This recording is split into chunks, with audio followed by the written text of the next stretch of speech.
Donc aujourd'hui, avec effectivement la situation géopolitique j'aurais tendance à dire grâce à Trump, on a eu un bon réveil européen sur la nécessité d'avoir des solutions souveraines, d'avoir une défense beaucoup plus souveraine aussi.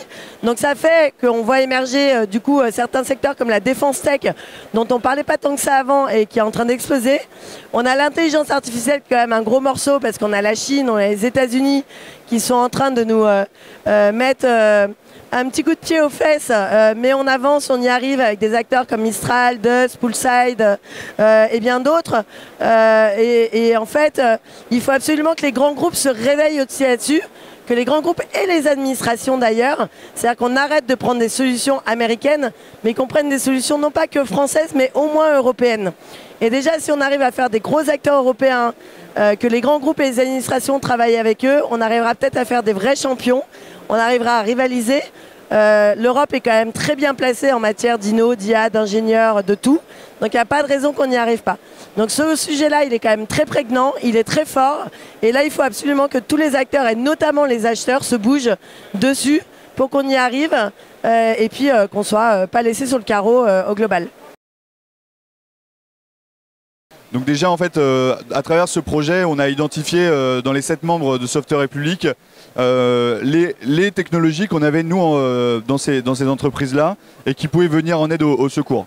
Donc ça va depuis les systèmes d'analyse d'images satellites jusqu'aux véhicules, la Renault 4 e-tech électrique connectée et équipée pour répondre aux besoins des secours et le mobilier urbain. En fait, ce que vous remarquez à travers tous ces objets et solutions, c'est que on travaille avec chaque fois avec déjà des acteurs français, européens, qui ont une maîtrise et une expertise sur chacun de ces domaines, et à chaque fois la question toujours de la sécurité et de la fiabilité de ce qu'on construit.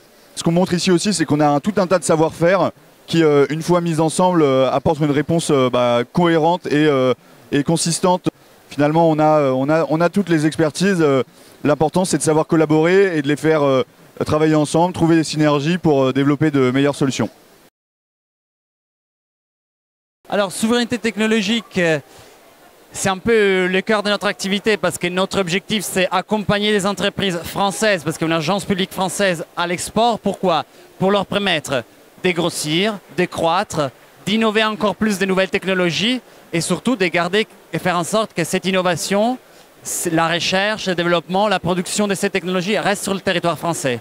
Et c'est comme ça qu'on contribue à la souveraineté technologique française, c'est continuer à permettre à des start-upers, à des entreprises françaises d'innover dans tous les domaines technologiques, de l'IA, mais pas que du quantique par exemple, en France, créer de la valeur en France, des solutions innovantes pour l'écosystème français, l'économie française, mais aussi pour qu'ils puissent l'exporter dans les territoires et dans les pays du monde, et donc donner vraiment à la France et à l'innovation française une place centrale et prioritaire dans le monde. Une chose intéressante pour venir aussi à Vivatech, ici on a un espace qu'on gère, on a invité une centaine d'acheteurs, de donneurs d'ordre internationaux de tous les pays du monde venir en France pour rencontrer les startups, les PME et les ETI françaises de la tech, pour leur présenter l'innovation française et pour permettre à ces entreprises de commencer ou de renforcer leur action à l'export et voilà, commencer à avoir des premiers contacts avec leurs futurs partenaires ou clients.